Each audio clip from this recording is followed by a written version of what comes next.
দিয়াবতে information আমরা স্বরাষ্ট্র মন্ত্রণালয় থেকে সঠিকভাবে পেলে তখন পরবর্তীতে আমরা জানাতে পারব।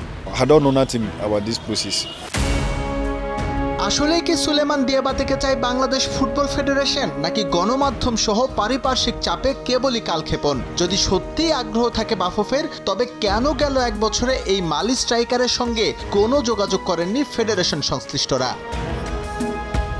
এই প্রশ্নের জবাব আছে কেবল বাফুফের কাছেই। বাংলাদেশের হয়ে খেলার কথা বললে দিয়াবাতে নিজেও এখন বিব্রত হন, কারণ গেল ফেডারেশন কাপের ফাইনাল জয়ের পর আলোচনায় আসা বিষয়টা যে আজ অবধি চাপা পড়ে আছে ওখানেই, মাঝে মধ্যে শুধু গণমাধ্যমের খোঁজাখুঁজি। I don't know nothing about this process. Maybe, I don't know, maybe they talk to manager Nokib, I really don't know, but honestly talk for me, they need to talk to me. Since last year after Federation Cup final we talk at the BFF there until now. তবে এটাও ঠিক, সুলেমান দিয়াবাতের বাংলাদেশের হয়ে খেলার প্রক্রিয়াটাও সহজ নয়। দ্বৈত নাগরিকত্ব গ্রহণের সুযোগ নিয়ে তিনি গায়ে জড়াতে পারবেন লাল সবুজ জার্সি। এজন্য যেসব শর্ত পূরণ করতে হবে তা আগে পর্যবেক্ষণ করবে সংশ্লিষ্ট মন্ত্রণালয়।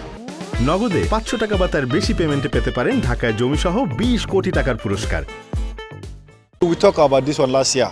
They asked me if I want to play, so I should leave my Mali passport. They asked me, so I asked there in immigration in my country there.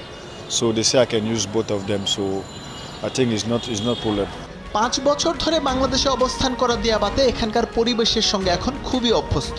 বাংলার প্রতি তার ভালোবাসা কাজ করে মনের অজান্তেই, আর তাই বাংলাদেশের হয়ে খেলার বিষয়ে এখনও তার আগ্রহের কোনো কমতি নেই, বিরক্তি শুধু প্রক্রিয়া নিয়ে।